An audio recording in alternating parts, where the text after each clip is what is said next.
Where have I put the key?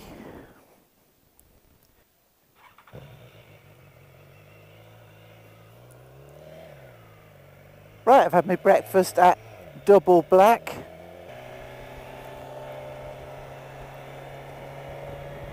Ah, Tom, you haven't put your stupid frickin' helmet on properly. Ah.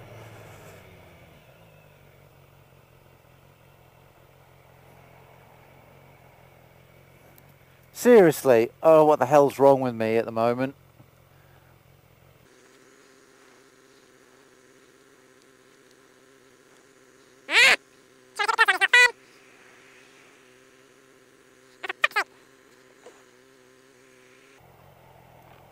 Done. Oh my gosh, what? It's not true what Kim says about me. I am actually really onto it. It just seems that whenever I switch a video camera on, I go into spaz mode. Right, let's go.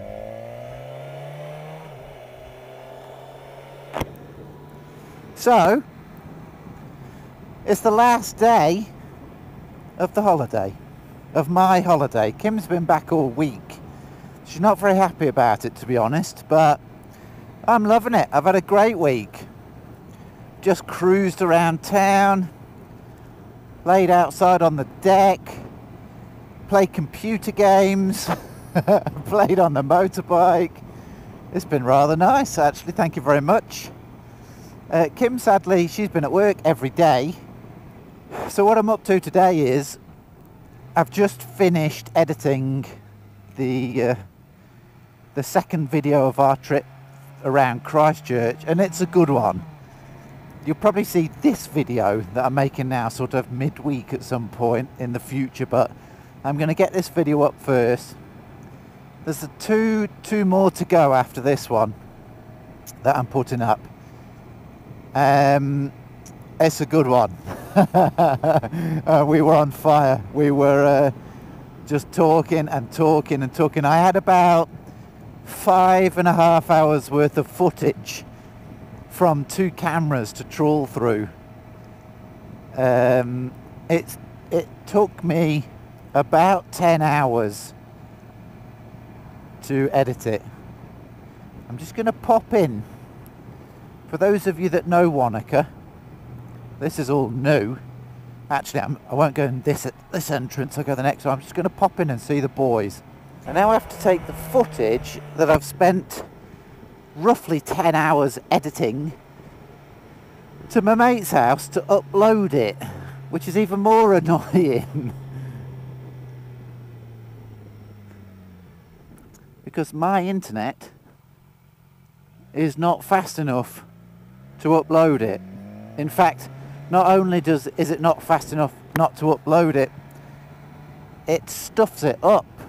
And if you're having any type of artifacting in your videos, it's because your internet isn't fast enough. I've come to the decision it's not YouTube's fault. It's not your editing software. It's not your computer. Oh, breaking up my eggs Benny. Oof.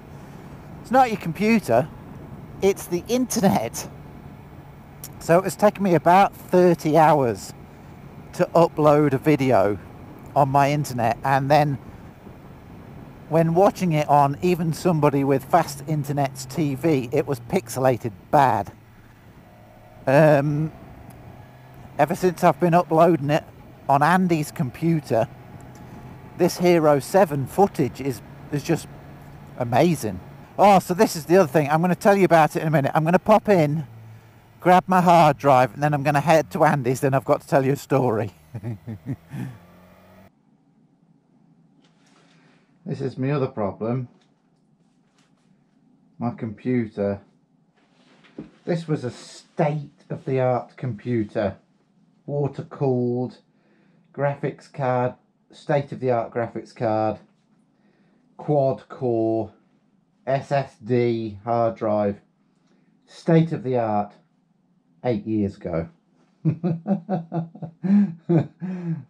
Sadly now it is hanging on by the skin of its fingers. It struggles, to be honest, with this editing. 16 seconds to go, but it's frozen. Bloody great. It got stuck on about 98% and sat there for about an hour.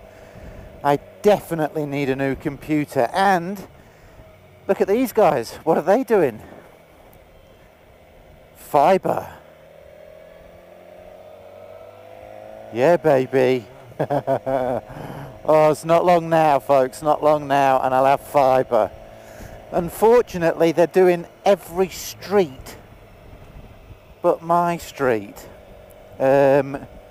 which is a little bit frustrating, but you can see here they're all going nuts for it. That's it, thread that cable through, buddy. Brilliant, absolutely brilliant, cannot wait. You've no idea how much of a drama. So basically, you remember dial-up?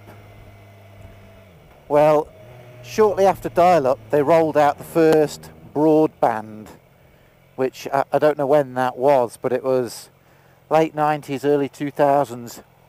That's what we've got here. We've got the first rollout of the broadband. So it's slightly faster than dial-up. It's painfully slow. And I've got 2 kids at home and a wife, so there's at any one time there's 4 phones on it, and then there's usually me on my computer, there's usually my son gaming and my daughter watching blooming how to do your nails YouTube videos. So we desperately need an upgrade in the old internet department for sure. So I cannot wait. March is the date that it's supposed to all happen on our street. So I am counting the days. Up until then, I'm going to have to do this, which is ride my bike to my mate's house who's got fibre and upload the video, which takes me about 30 hours in about 45 minutes on his computer, which is ridiculous. Anyway, I was just about to tell you a story. I was sitting on the couch last night watching a video, and Kim rolls over and says that, well, our plan is to save this year for 2 new mountain bikes. We don't have mountain bikes at the moment. So that's the plan, that's the goal this year. And I might try and squeeze a new computer in if I can save up. But she rolls over last night on the couch and says, shall we forget the mountain bikes and buy a new GS? I was like, oh dear, I am very torn between saying, yeah, let's do it, and saying, no frickin' way, I love the XR. There's only one problem with the XR. I frickin' can't believe I did it again. What the hell is wrong with me?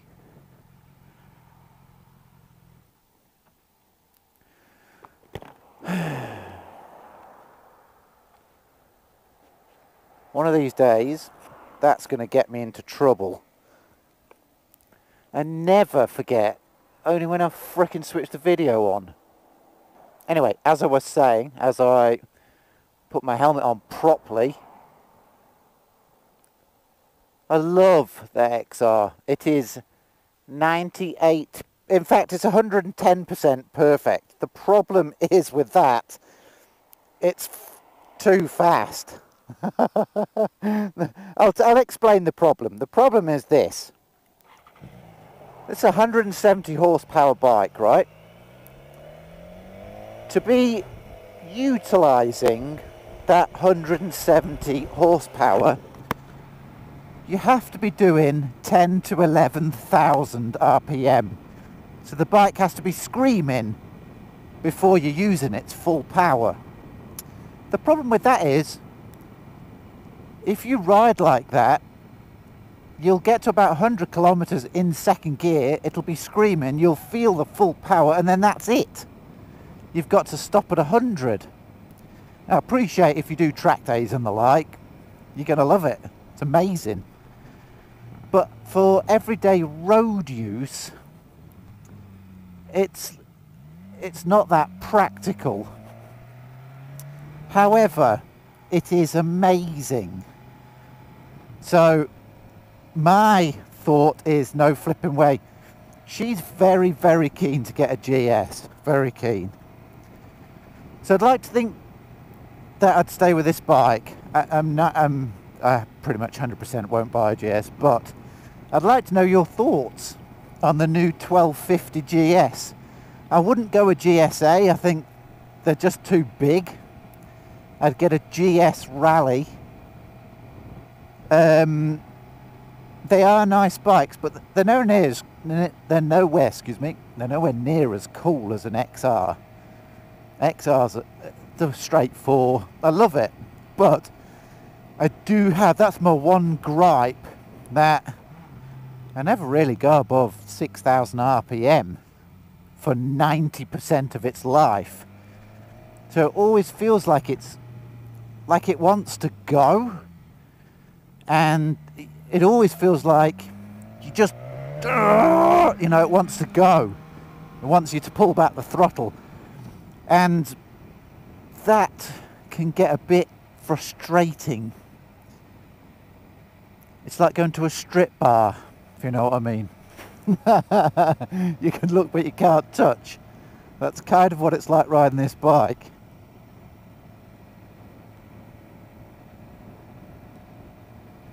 Anyway, I'll upload this video. I hope you've enjoyed this little jaunt around Wanaka and me yabbering on.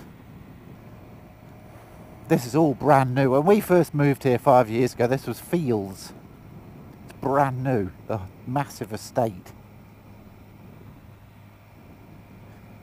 I'll say goodbye now. Thanks for watching, but I'll leave you looking at this. It's completely steel. Pretty crazy looking house. Look at that beast. Right, that's it folks. Thanks for watching.